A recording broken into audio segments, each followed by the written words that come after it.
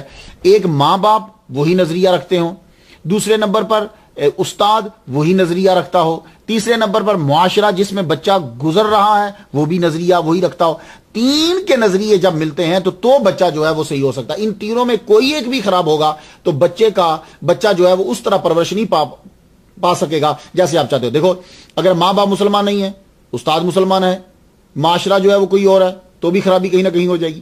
تو تینوں کا ایک ہی نظریے کا حامل ہونا ضروری ہوتا ہے۔ تو اس لیے آپ اپنے بچوں کا بڑا دھیان دیا کریں، کسی بھی مذہب سے آپ تعلق رکھتے ہو، رسم و روایات کا برقرار رکھنا ضروری ہے۔ خیر یہ ایک سماجی سی گفتگو کی ہے۔ تو سیکری میں جب آپ گئے تو یہ تو قرآن تو آپ نے حفظ کر لیا، ویسے بھی آپ صوفیہ سلسلے خاندان سے تعلق رکھتے تھے۔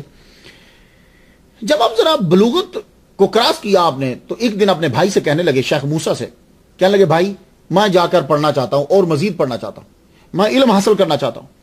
تو شیخ موسیٰ فاروقی رحمۃ اللہ علیہ رو پڑے، کہنے لگے میں نے تمہیں بیٹوں کی طرح پالا ہے، میرا بیٹا کوئی نہیں ہے۔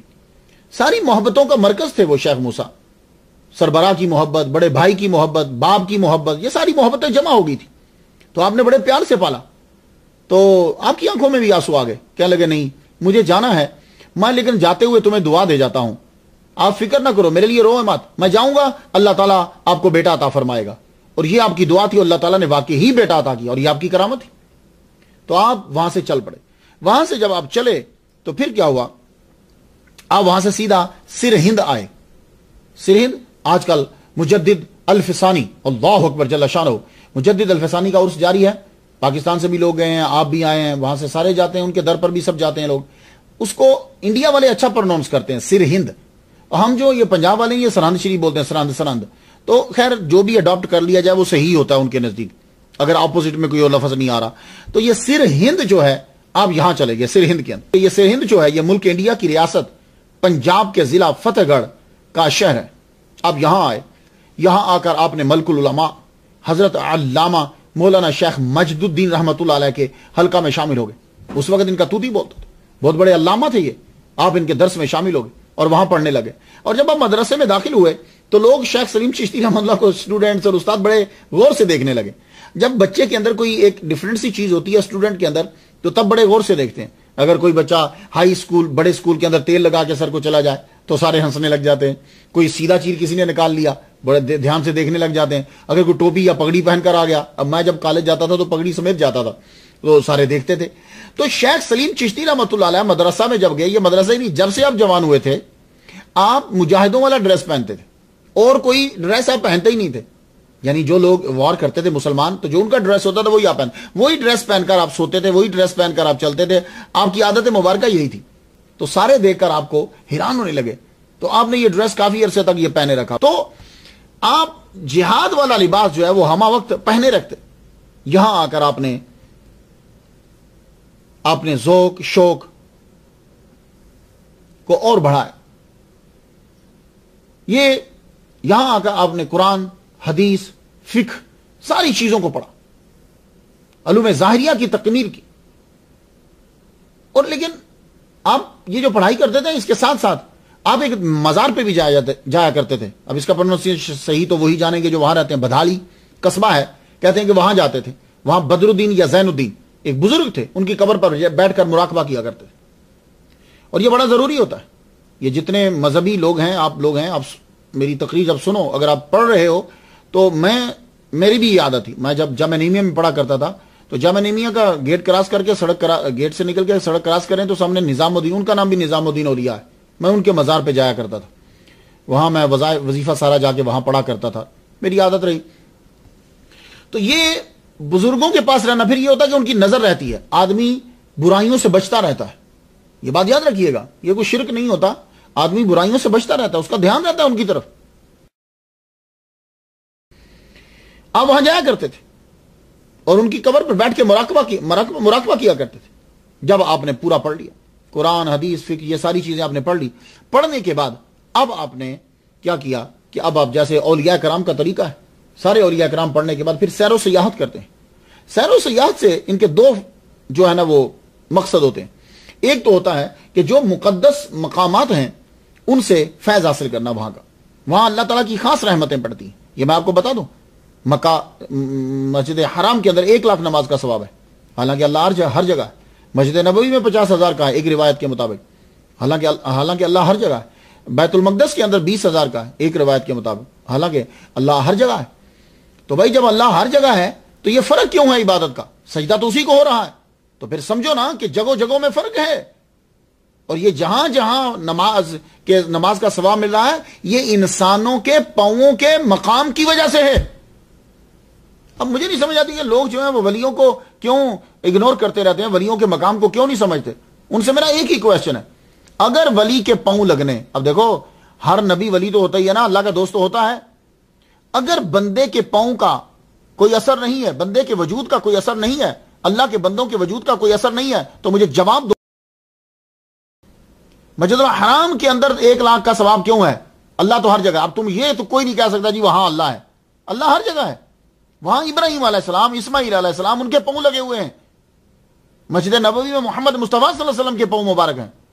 بیت المقدس کے اندر نبیوں کے پاؤں مبارک ہیں. تو پتہ یہ چلا کہ جہاں اللہ کے نیک بندوں کے پاؤں لگتے ہیں وہاں اس کی رحمت خاص پڑتی ہے. تو اس لیے تو لوگ ولیوں کے دربار پہ جاتے ہیں، وہاں ولی خود لیٹا ہوا ہے. تو سمجھنا نہ چاہے تو یہ الگ بات ہے.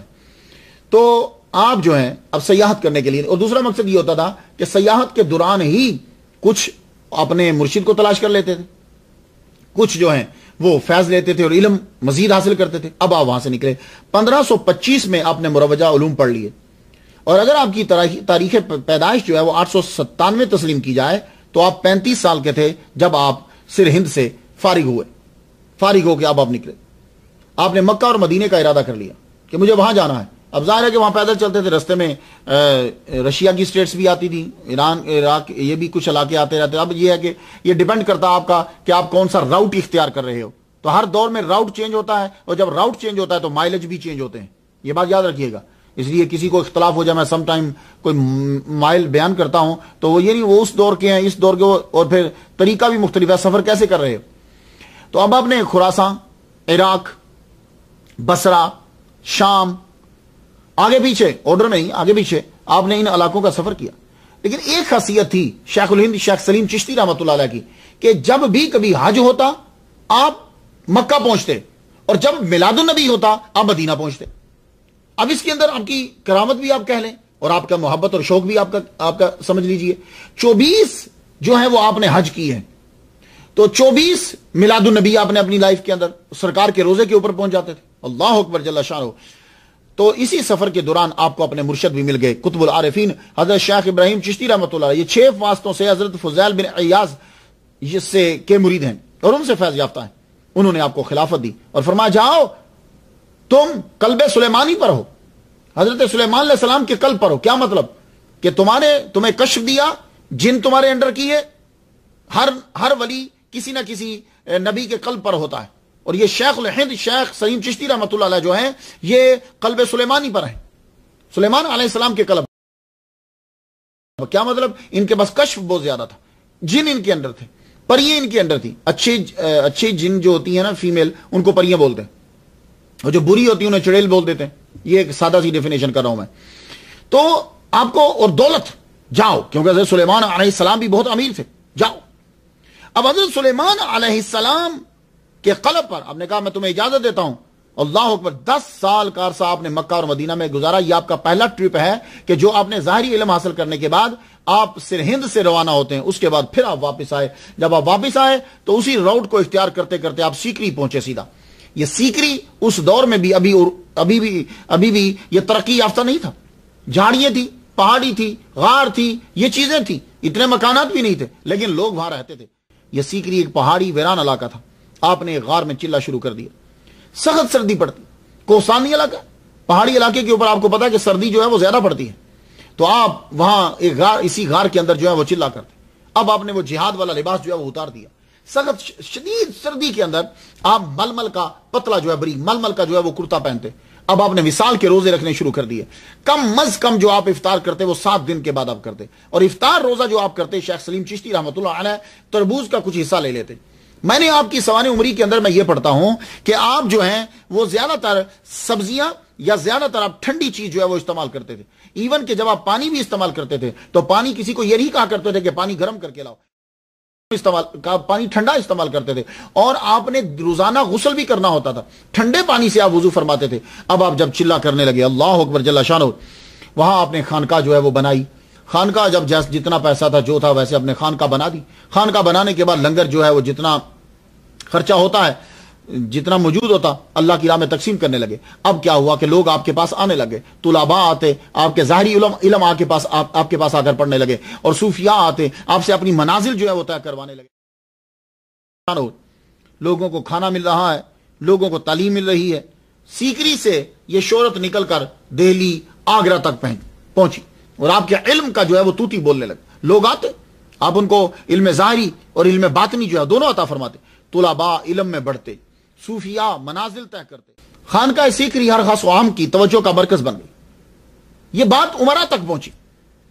جب آپ کے علم اور آپ کا تجربہ, آپ کا فیض, آپ کی روحانیت, جب اس کی شہرت جو ہے وہ ہوا کے دوش پہ پرواز کرتی ہوئی درباروں میں پہنچی, تو پھر شیر شاہ سوری کی اولاد جو ہے, یہ لوگ جو ہیں, یہ سوری خاندان, خاص طور پر اسلام شاہ جو ہے, یہ آپ کا دیوانہ ہوا. یہ کبھی آپ نے شیر شاہ سوری کا نام تو سنا؟ سوری, یہ سوری کیا ہوتا ہے؟ مختلف زبان کے اندر یہ اصل میں پشتو زبان کا لفظ ہے. یہ کیونکہ یہ خود پٹھان تھے. یہ سور, اس کے آگے یہ نسبتی, سور کہتے ہیں ریڈ کلر کو, ریڈ سرن, تو سوری, تو یہ ان کے ساتھ لگتا ہے, یہ پشتو زبان کا لفظ. کے بعد جب اسلام شاہ, یہ اسلام شاہ کا اصل نام جو ہے وہ جلال خان سوری تھا. یہ جلال خان سوری جو ہے یہ ذرا اخلاق کا اچھا تھا. اسے عمرا بھی پسند کرتے تھے, درباری بھی, ابا بھی اسے پسند کرتے. تو ابا اپنی زندگی کے اندر ہی جلال خان کو, جس نے بعد میں اپنا نام اسلام شاہ جو ہے استعمال کیا, اس کو بادشاہ بنا کے وہ چلا گیا. جب شیر شاہ سوری کا وصال ہوا تو اس کے بڑے بھائی عادل خان نے بغاوت کر دی. عادل شاہ نے بغاوت کر دی. اس نے کہا کہ میں اس کو اپنا سلطان کنگ تسلیم نہیں کرتا. اب اسلام شاہ جو ہے اس وقت آگرے میں تھا. اسلام شاہ کو جب پتا چلا کہ عادل خان جو ہے اس کے قریبی فوج جمع ہو گئی ہے, اب وہ میرے اوپر حملہ کرنا چاہتا ہے, تو اسلام شاہ نے آگرہ سے اپنا خاص نمائندہ شیخ الہند شیخ سلیم چشتی رحمۃ اللہ علیہ کے خانقاہ میں بھیجا کہ آپ میرے لیے دعا فرمائیں. تو شیخ سلیم چشتی رحمۃ اللہ علیہ نے پھر اسلام شاہ سوری کے لیے جو ہے وہ دعا کی. دعا کرنے کے بعد آپ نے اس کو کہا کہ جاؤ اسلام شاہ سے یہ کہہ دو کہ آگرہ میں جنگ ہوگی, ہونے دو, تم اپنے گھوڑے پر بیٹھ کر جب باہر نکلو گے ایک راؤنڈ لگانا, اور جب تم راؤنڈ لگاؤ گے تو پھر تم وہ جو فوج عادل خان کے ساتھ ملی ہوئی ہے وہ تمہارے ساتھ مل جائے گی. تو جو عادل شاہ نے اپنے بھائی اسلام شاہ کے اوپر جب حملہ کر دیا, تو جنگ جب شروع ہونے لگی تو اسلام شاہ نے ان کی ہدایت پر عمل کرتے ہوئے اپنے گھوڑے پر بیٹھ کر, اب جب اس نے راؤنڈ لگایا تو عادل شاہ کی فوج میں سے لوگ نکل کر اسلام شاہ کے ساتھ شامل ہو گئے. اب جب شامل ہوئے تو ولی کامل کی بات سچ ثابت ہوئی اور اس کو فتح نصیب ہوگی. اب جب فتح ہوئی تو اور شیخ سلیم چشتی رحمۃ اللہ علیہ کی شہرت جو ہے وہ اور آگے پھیلی. اب تو عمرا بھی آپ کے دربار پر آنے لگے, خانقاہ کو عروج مل گیا. اب خانقاہ کے اندر لنگر زیادہ تعداد میں پکنے لگا, طلباء زیادہ تعداد میں آنے لگے, صوفیاء کرام زیادہ رہنے لگے, خانقاہ جو ہے وہ آباد ہوگی. لیکن ولی کے سلسلے میں کوئی فرق نہیں پڑا. آپ کا رہن سہن وہی بریک کپڑا, اور وہی 7-7 8-8 دن, اور بعض اوقات تو 3-3 4-4 ماہ تک شیخ سلیم چشتی رحمۃ اللہ علیہ کچھ بھی نہ کھاتے, عبادت کرتے رہتے. لیکن ایک بات یاد رکھیے گا, اکثر ہم لفظ استعمال کرتے ہیں جی وہ چلے میں بیٹھ گئے. تو یہ چلے میں جو بیٹھتے ہیں تو بیچ میں وقفہ بھی ہوتا تھا. اب چلے کی کئی اقسام ہوتی ہیں, کچھ اوقات بھی ہوتے ہیں, کچھ ایسا ہوتا ہے کہ بالکل کسی سے نہیں ملنا, کچھ ہوتا ہے کہ کچھ وقت مقرر ہوتا ہے, اس کے بعد آپ تبلیغ کر سکتے ہو. تو اولیاء کرام ایسا کرتے تھے کہ تبلیغ اور تربیت کے لیے, کیونکہ وہ بھی تو دین ہی ہے, اس کے لیے نکلتے, نماز کے لیے جو ہے اولیاء کرام جو ہے وہ نکلتے تھے. تو یہ سلسلہ جاری رہتا تھا. تو آپ پڑھانے کے لیے بھی باہر نکلتے. اللہ اکبر جل شانہ, آپ کے عقیدت مندوں کی تعداد جو ہے وہ تعداد بڑھنے لگی. اللہ اپنے بندوں کی شان کو خود بڑھاتا ہے, اور اس کا کوئی نہ کوئی وہ طریقہ بنا دیتا ہے, کوئی سبب بنا دیتا ہے. اس کی دعا قبول ہو گئی, اس کی بات پوری ہو گئی, بادشاہوں کو اس کے دربار پہ جھکا دیا. اللہ اکبر, اس کی موج ہے, وہ کسی کو بھی. اللہم مالک الملک تؤتی الملک من تشاء, اللہم مالک الملک تؤتی الملک من تشاء وتنزع الملک ممن تشاء وتعز من تشاء وتذل من تشاء بيدک الخیر انک علی کل شیء قدیر. وتعز من تشاء وتذل من تشاء بيدک الخیر انک علی کل شیء قدیر. ہر شے اس کے قبضہ قدرت میں ہے, وہ جسے چاہے عزت دے, جسے چاہے وہ ذلت دے دے, ملک چھین لے, ملک عطا کر دے. اللہ اکبر جل شانہ. تو وہ سبب بناتا ہے پھر اپنے نیک بندے کو, اس کی شہرت ہو جاتی. اسلام شاہ 1545 سے 1554 تک بادشاہ رہا. 22 نومبر کو اس کی موت ہوئی, تو اس کے موت کے بعد اس کے 12 سالہ بیٹے کو جو ہے وہ بادشاہ بنا دیا گیا. لیکن اس کے بیٹے کو محمد مبارز خان نے اس کے بیٹے کو جو ہے وہ قتل کر دیا. اب کیا ہوا, ایک مرتبہ پھر پہلے آپ سیکری چھوڑ کر گئے تھے سرہند, سرہند سے مکہ گئے تھے, مکہ سے سیکری آئے تھے, اب آپ کو پھر سیکری چھوڑنی. ہیمو کی وجہ سے آپ کو بڑی تکلیف جو ہے وہ اٹھانا پڑی. اب ہیمو کیا ہے؟ تو آپ بھی میری طرح سوچتے ہوں گے کہ یہ ہیمو کون ہے. یہ اصل میں ایک ہندو تاجر تھا. یہ اپنی تجارت میں بڑھتا بڑھتا بڑھتا اس نے اسلام شاہ کے دربار تک رسائی حاصل کر لی, لیکن اسلام شاہ کے دربار میں اس کو اس سے زیادہ کوئی بینیفٹ نہ ملا.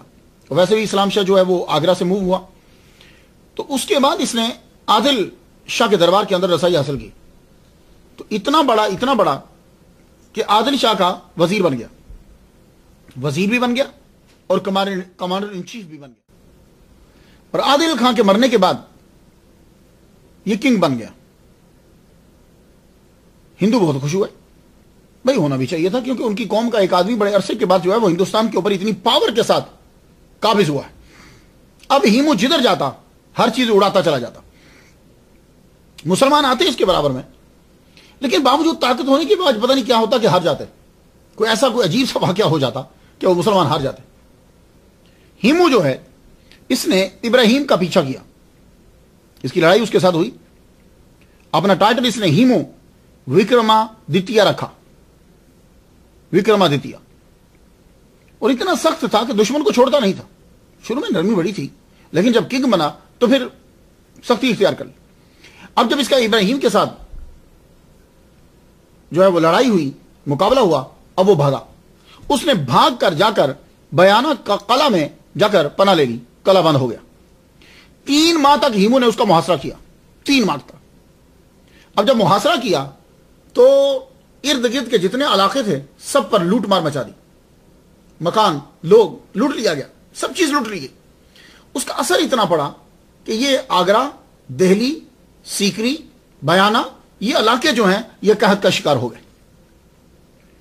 اور اس قدر لوٹ مار اس کی فوج نے مچائی کہ منتخب التواریخ لکھنے والے جو ہیں ملا عبد القادر بدایونی, وہ کہتے ہیں کہ میرے ابا کی لائبریری تھی, وہ لائبریری ساری تباہ ہو گئی. اور کہاں جب پڑ گیا, اتنی بھوک لگی کہ لوگ جو ہیں وہ کیکر کے بیج کھانے لگ گئے. چمڑا جو ہوتا اس کو بھگو بھگو کے کھاتے, اس کی وجہ سے ان کا پیٹ پھول جاتا, مر جاتے. اور یہ ملا عبد القادر بن ملوک شاہ بدایونی منتخب التواریخ ان کا کہنا ہے, وہ کہتے ہیں کہ میں نے خود دیکھا ہے کہ آدمی آدمی کو کھاتے ہوئے, کچھ لوگ مل کر آدمی کو کھا لیتے, لیکن ان کی شکلیں جو ہیں وہ بعد میں چینج ہو گئی. ایک ایک گھر کے اندر 20-20 لاشیں جو ہیں وہ نکلتی. میں آپ کو ذرا بتا رہا ہوں کہ یہ آپ سیکری سے پھر کیوں روانہ ہوئے. اور خود عوام کا تو یہ عالم تھا کہ عوام بیچاری جو ہے وہ چمڑا بھگو بھگو کے جو ہے وہ استعمال کر رہی ہے, اور خود ہیمو کا دسترخوان بیچتا تھا. اب ایک جگہ تو میں پڑھتا ہوں کہ اس کے 500 ہاتھی تھے. اب آپ لوگ بہتر سمجھ سکتے ہو کہ اتنے ہاتھی ہیں, تو 500 ہاتھی لکھنے والے نے لکھا, اور ان کے لیے روزانہ گھی, شکر, اس کا جو ہے وہ, اور چاول, اس کا راتب بنتا ان کے لیے, اور ان کو کھلایا جاتا. اور ہیمو اپنا دسترخوان جو ہے وہ بچھا دیتا, دسترخوان بچھاتا, اس کے اوپر طرح طرح کے اتنے کھانے لگائے ہوتے, اور افغان پٹھانوں کو اس کے اوپر بٹھا کے کہتا کھاؤ. وہ سب لوگ جو ہیں وہ کھاتے, اور خود واچ کرتا. اور اگر کسی پٹھان کو دیکھتا کہ وہ چند لقمے لے رہا ہے یا اس نے تھوڑا کھایا ہے تو بہت بڑی گالیاں دیتا تھا. وہ کہتا تھا بڑے بڑے لقمے کھاؤ, آج اگر کم کھاؤ گے تو کل اپنے مغل دامادوں کے ساتھ کیسے لڑو گے. یہ حالت ہو گئی تھی افغان. تو اب اس نے کیا کیا کہ جو اسلام شاہ کے دوست تھے, ایک نفسیاتی سی بات ہے, جو اسلام شاہ کے دوست تھے, ظاہر ہے کہ یہ عادل شاہ کا وزیر اعظم تھا, تو جو اسلام شاہ کے دوست تھے ان کو اس نے طرح طرح سے تنگ کیا. تو ظاہر ہے کہ اسلام شاہ جو ہے وہ عقیدت رکھتا تھا, شیخ الہند شیخ سلیم چشتی رحمۃ اللہ علیہ سے بھی عقیدت رکھتا تھا. اب وہ قحط کا اثر خانقاہ میں بھی پڑا. وہاں جو طلباء رہتے تھے, جو صوفیاء جو رہتے تھے, رسد ان کی بند کر دی گئی, اور ویسے بھی چیز کہیں سے نہیں مل رہی. اب وہاں سے آپ کو حکم ہوا کہ آپ یہاں سے روانہ ہو کے مکہ پہنچیے. آپ کی فیملی تو وہیں رہی, آپ وہاں سے پیدل روانہ ہو گئے. آپ نے مکہ شریف جا کر مجاوری کی. 10 سال کا پھر ایک عرصہ ہے کہ جو آپ نے عرب اور عجم میں گزارا. لیکن یہ عرصہ جو ہے یہ آپ کا مجاوری میں گزرا. آپ حج کے موسم میں مکہ میں پہنچتے اور میلاد النبی کے موسم میں مدینہ میں پہنچتے. سرکار صلی اللہ علیہ وسلم کے در پر مجاوری کرتے, مکہ میں جا کے لوگوں کو جو ہے وہ پانی پلاتے, حج کے موسم کے اندر خدمت کرتے, اولیاء کرام سے آپ فیض لیتے, اور وہاں آپ کی عربی اور آپ کا علم یہ اتنا جو ہے لوگ متاثر ہوئے کہ لوگ جو ہے وہ آپ سے بات کرنے لگے. یہ تصوف نیا نہیں ہے, وہ بہت پرانا ہے. عرب کے اندر بھی لوگ صوفیاء کو اپناتے تھے. یہ تو میڈیا کا ٹرک اور کمال ہے نا, اور ہماری کم علمی. تصوف شروع سے ہے. تو اب لوگ جو ہیں ان کی بات کرنے لگے. شیخ سلیم چشتی رحمۃ اللہ علیہ کے بہت سے عربی بھی خلیفہ ہیں, انہوں نے بات کی, خلافت کی لی اور آگے فیض کو پھیلایا. جب ہم ان کے خلفاء کا نام پڑھتے ہیں اللہ اکبر جل شانہ تو ہمیں معلوم ہوتا ہے کہ عرب کے لوگ بھی جو ہیں وہ بھی آپ کی بات کرتے رہے. سید محمد مولا رحمۃ اللہ علیہ, شیخ محمود شامی رحمۃ اللہ علیہ, حضرت شیخ رجب علی رحمۃ اللہ علیہ, اسی طرح ہندوستان کے اندر آپ کے بڑے خلفاء ہیں. تو اللہ تعالیٰ نے آپ کو کشف عطا فرمایا تھا, اور میں نے آپ کو بتا چکا ہوں کہ جب آپ نے بات کی تو مرشد نے فرمایا جاؤ تم کلب سلیمان پڑھو, علیہ السلام پڑھو. تو آپ 10 سال کا عرصہ آپ اپنی فیملی سے جدا رہے, لیکن یہ کرامت ہے آپ کی کہ روزانہ کی گروسری آپ کے گھر میں پہنچتی تھی. یہ میں حیران ہوں. فتح پور سیکری میں رہنے والوں, شیخ سلیم چشتی رحمۃ اللہ علیہ کے دربار پہ حاضری دینے والوں, یعنی ان کے گھر کے اندر روزانہ کی تازہ گروسری, یعنی یہ ویجیٹیبل, سبزیاں, کھانا, بچوں کو, بیوی کو جن جن چیزوں کی ضرورت ہے وہاں پہنچاتے, وہ ان کو پہنچ جاتی. ان کو کسی کے آگے ہاتھ پھیلانے کی ضرورت نہیں تھی. لیکن خانقاہ کی وہ رونق نہیں تھی جو آپ کی موجودگی میں رونق تھی. 10 سال کا عرصہ جب انہوں نے گزارا, 10 سال کے بعد پھر آپ کو حکم ملا کہ اب آپ واپس چلے جائیے. اب آپ مکہ سے پھر سیکری واپس آئے. اللہ اکبر جل شانہ. جب آپ سیکری آئے تو رونق یہاں کی واپس آ گئی. آپ کا دشمن ختم ہو چکا تھا اور اکبر بادشاہ قابض ہو چکا تھا. اب آئے, آپ نے خانقاہ کو آباد کیا. جو لوگ سنتے اور مریدین کو معلوم ہوتا کہ مرشد واپس آ گئے ہیں تو خانقاہ پھر آباد ہو گئی. 971 ہجری میں آپ سیکری آئے, پھر تعلیم و تربیت پھر شروع, لیکچر دینے لگے, تربیت کرنے لگے, اخلاق حسنہ سکھانے لگے, قرآن مجید پڑھانے لگے, اور خود اپنا سلسلہ بھی جاری رہا. اور آپ فرمایا کرتے تھے اپنے مریدین سے کہتے تھے زمین لے لو, مکان بنا لو, وہ دور آنے والا ہے کہ تمہارے لیے مکان بنانا تو کیا چلنا مشکل ہو جائے گا. وہ سن کر حیران ہوتے, یہ شیخ سلیم چشتی کیا کہہ رہے ہیں یار, یہ تو ساری یہ جھاڑیاں ہیں, کون آئے گا یہاں, یہ جھاڑیاں یہاں کو مکانات بنائیں گے, جگہ خالی, جگہ کم پڑ جائے گی, کیسے ہوگا. لیکن آپ بار بار فرماتے, اور پھر جس نے کسی نے کچھ جتنا لے سکتے تھے لے لی زمین. اب آپ اپنے چلوں میں پھر مصروف ہو گئے. اللہ تعالیٰ نے آپ کی اولاد میں برکت دی, آپ کے پھر طلباء آنے لگے, پھر بڑھنے لگا, پھر شور جو ہے وہ عام ہوا, پھر وہی شان و شوکت برقرار ہوئی. خانقاہ میں پھر لنگر جاری ہونے لگا. اللہ اکبر جل شانہ. اکبر بادشاہ کی عمر 27 سال ہو گئی. یہ جاتا تھا خواجہ معین الدین اجمیری چشتی رحمۃ اللہ علیہ کے دربار پہ, وہاں جا کر عرض کرتا, اپنے بچے کے لیے دعا مانگتا. وہاں سے اسے اشارہ ہوا کہ تم شیخ سلیم چشتی کی خانقاہ میں جاؤ. اس نے مشورہ کیا حکیم عین الملک سے اور شیخ محمد بخاری سے, پوچھا یہ شیخ سلیم چشتی کون ہے. انہوں نے بتایا ہم جانتے ہیں اور آپ کو وہاں جانا چاہیے. آپ کو اشارہ صحیح ہوا تو اکبر بادشاہ اب ننگے پاؤں سیکری کی طرف شیخ سلیم چشتی رحمۃ اللہ علیہ کی خانقاہ کی طرف بڑھا.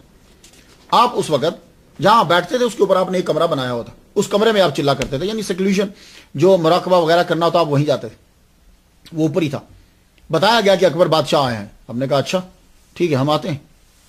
آپ آئے نیچے تو دیکھا اسے کہ وہ ہاتھ باندھ کے اور ننگے پاؤں یوں کھڑا ہے آپ کے سامنے. آپ نے فرمایا کدھر آئے ہو, دعا کیجئے. کہنے لگے کہ مجھے اس لیے آیا ہوں, مجھے بیٹا چاہیے, دعا کرو اللہ بیٹا دے. آپ نے آنکھ بند کی اور آپ کشف میں اور جذب میں, یہ آپ کی 2 خصوصیات بڑی زبردست. آپ نے فرمایا تیری قسمت میں بچے ہی نہیں ہے. تو اکبر بادشاہ تھا, کہنے لگا تو پھر میں آپ کے پاس کیوں آیا. اسی لیے تو آیا ہوں, یہ تو میں بھی جانتا ہوں کہ بچہ نہیں ہے. آپ مسکرا پڑے, کہنے لگے اچھا ٹھیک ہے جاؤ اپنی زوجہ کو ہمارے گھر بھیجنا. تو آپ کی ساری فیملی وہیں رہتی تھی, آپ کے بچے, آپ کی زوجہ, آپ کے رشتہ دار تقریباً, اور مریدین. خان کا بہت زبردست خان کا تھی. اکبر بادشاہ اپنی زوجہ کو لے کر پھر آ گیا, بہت تیزی کے ساتھ واپس پلٹا. آپ نے فرمایا اچھا اسے ہمارے حرم میں بھیجو, یعنی ہمارے گھر میں بھیجو, ہماری بیوی کے پاس. بھیج دیا. جب گئے تو آپ نے وہاں بیٹھ کر دعا کی اس کے لیے اور فرمایا جاؤ ہم نے دعا کر دی ہے، اللہ تعالیٰ تجھے بیٹا عطا فرمائے گا۔ اب یہ آپ دیکھو کہ ایک آدمی جو خواجہ معین الدین اجمیری چشتی رحمہ اللہ کے در پر لنگے پہنچ جاتا ہے، جب اس کو ایک خوشخبری ملتی ہے کہ تمہیں بیٹا ملنے والا ہے، اللہ تجھے بیٹا دے گا اور وہ زندہ رہے گا، اب اس کی ایکسائٹمنٹ کا اندازہ کیجیے آپ۔ اب تو اکبر بادشاہ کی عادت یہ تھی کہ آتا ہی ننگے پاؤں تھا، بلکہ وہ تو یہ سوچنے لگ گیا کہ مجھے یہاں اپنا مکان بنا لینا چاہیے۔ تو ایک دن اس نے اپنی سوچ کو عملی جامہ پہنا دیا، اس نے کہا کہ بابا کی جہاں خانقاہ ہے، خانقاہ کے ساتھ ایک محل بنایا جائے، اس کا نام تھا رنگ محل۔ ایک محل بنایا جائے کہ جہاں ہماری زوجہ رہے۔ اور ایک تفسیر کے اندر تو میں ایک تو کتاب کے اندر میں یہ پڑھتا ہوں کہ وہ آپ کی بیوییں اور خود رہتے ہی شیخ سلیم چشتی رحمۃ اللہ علیہ کے گھر کے اندر تھے، یعنی شیخ سلیم چشتی بادشاہ کے خاندان میں شامل ہو گئے، بادشاہ کا خاندان اس صوفی کے خاندان میں شامل ہو گیا۔ جیسے ایک اجنبی سے پردہ کیا جاتا ہے، اجنبیت ختم ہو گئی، ملکہ جو ہے وہ ملکائیں پردہ نہیں کر رہی، شہزادے جو ہے وہ وہاں رہ رہے، جو بھی تھے جتنے عمرات تھے، یعنی جو ان کی فیملی تھی اکبر بادشاہ کی۔ اللہ اکبر جل شانہ۔ تو آپ نے فرمایا ٹھیک ہے تم رہو۔ سفر کا مہینہ شروع ہوا، سفر کا مہینہ، اکبر بادشاہ اپنی بیوی کو مستقل وہاں چھوڑ گیا۔ اب ایک روایت یہ ہے کہ جہاں آپ بیٹھتے تھے اس کے اوپر ایک کمرہ تھا جس میں آپ چلا کرتے تھے، اس کمرے کے اندر آپ رہنے لگی، اور ایک یہ ہے کہ ساتھ رنگ محل بنا دیا، وہ آپ اگر جائیں گے تو آپ کو معلوم ہو جائے گا۔ تو وہاں بنا دیا، وہ محل بنایا اور وہاں وہ رہتی تھی۔ لیکن کہاں بھی یہ محل بھی تو قریبی ہے نا، اگر یہاں نہیں تو یہاں بات تو ایک ہی ہے۔ وہ پھر وقت آ گیا جس وقت میں اللہ تعالیٰ نے ولی کی بات کو پورا کرنا ہے۔ کیوں؟ یہاں کچھ لوگ تو شرارت بازی کریں گے، او اللہ نے نہیں لکھا تو ایک ولی اللہ سے بڑھ گیا، یہ شرارت بازی ہوتی ہے۔ اب اللہ نے نہیں لکھا تو شیخ سلیم چشتی رحمۃ اللہ علیہ دعا کر رہے ہیں تو اللہ پوری کیوں کر رہا ہے؟ بھائی اللہ نے خود پرومس کیا ہوا ہے، تو اب کیا کہو گے کہ اللہ تعالیٰ نعوذ باللہ اپنے وعدے چھوڑ دے گا؟ جائیے جا کر حدیث پڑھیے، اللہ تعالیٰ نے، حدیث تو طویل ہے، آخری جملہ ہے وَإِنْ سَأَلَنِي لَأُوتِيَنَّهُ۔ حضور فرماتے ہیں کہ اللہ تعالیٰ نے یہ کہا ہے کہ وہ اللہ کا بندہ، جو میرا بندہ ہے، جو میرا محبوب ہے، جس کے میں کان بن گیا ہوں، آنکھیں بن گیا ہوں، ہاتھ بن گیا ہوں، وہ جب مجھ سے اگر سوال کرے گا تو لَأُوتِيَنَّهُ۔ اب یہ عربی گرامر والا ہی سمجھے گا، لام تقید بنون سکیلہ ہے۔ اب لام تقید بنون سکیلہ کا مطلب معلوم ہے کیا ہوتا ہے؟ سادہ ترجمہ کروں، ضرور اس کی دعا کا جواب دوں گا اور قبول کروں گا۔ تو وَإِنْ سَأَلَنِي لَأُوتِيَنَّهُ۔ اب جب اللہ کہہ رہا ہے کہ میں ضرور قبول کروں گا، تو ہم لوگوں کو اتنے عرصے کے بعد اٹھ کر ایک ولی کے ساتھ بدتمیزی کرنے کی ضرورت کیا ہے؟ میری سمجھ میں نہیں آتا۔ اب یہ بھی تو حدیث ہے نا، حدیث قدسی ہے۔ تو وَإِنْ سَأَلَنِي لَأُوتِيَنَّهُ، آپ نے دعا کی، اللہ نے دعا کو قبول کیا۔ اب جب بیٹا، اب انتظار ہے اس نے آرڈر دے دیا اکبر بادشاہ نے کہ یہ منصوبے میں شامل کیا جائے کہ یہاں بہت بڑی خانقاہ تعمیر کی جائے گی۔ اب جو بچے کی ولادت قریب آ رہی ہے، خانقاہ تعمیر کی جائے گی، مسجد بہت بڑی سرخ پتھر استعمال کیے جائیں، زبردست مسجد اور بڑھیا مسجد جو ہے وہ بنائی۔ شیخ کے مکان میں شمالی دلان تھا اور اسے مجلسی دلان بھی کہتے تھے، یہاں شیخ الہند بیٹھتے تھے، اس کی چھت پہ جو ہے وہ کمرہ تھا، وہاں پر آپ چلا کرتے تھے۔ سفر کے مہینے میں بادشاہ کی زوجہ جو ہے وہ اسی کمرے میں آئیں، بادشاہ بھی تقریباً وہیں رہنے لگ گیا، اور اللہ تعالیٰ نے پھر 17 ربیع الاول 977 ہجری صبح 7 بجے اکبر کے ہاں بچے کی ولادت ہوئی۔ اس کی زوجہ نے جب بچہ جنا، اللہ تعالیٰ نے یوں عزت بڑھا دی شیخ سلیم چشتی رحمہ اللہ۔ بادشاہ اتنا خوش ہوا، خانقاہ کے اندر جتنے بھی اس وقت طلباء اور صوفیاء جتنے بھی خانقاہ تھے، یوں مٹھیاں بھر بھر کے، ایک مٹھی سونے کی بھرتا یوں دیتا، پھر مٹھی سونے کی بھرتا یوں دیتا، مٹھی سونے کی بھرتا یوں دیتا، سب کو بانٹا۔ 7 دن تک خانقاہ کے اندر جشن، 7 دن۔ اور اس کے بعد اب سوال یہ پیدا ہوا کہ نام کیا رکھا جائے؟ تو اکبر بادشاہ نے کہا چونکہ یہ میرا بیٹا شیخ الہند شیخ سلیم چشتی رحمۃ اللہ علیہ کی دعا سے پیدا ہوا ہے، اس کا نام بھی سلیم رکھیں گے۔ تو اکبر بادشاہ نے اپنے بیٹے کا نام سلیم جو رکھا وہ شیخ الہند حضرت شیخ سلیم چشتی فروکی رحمۃ اللہ علیہ کے نام پر رکھا۔ لیکن ادب کتنا کرتا تھا وہ، بادشاہ اولیاء کرام کا ادب کیا کرتے تھے، تو ادب وہ اتنا کرتا تھا، اپنے بیٹے کو سلیم کہہ کے نہیں بلاتا تھا۔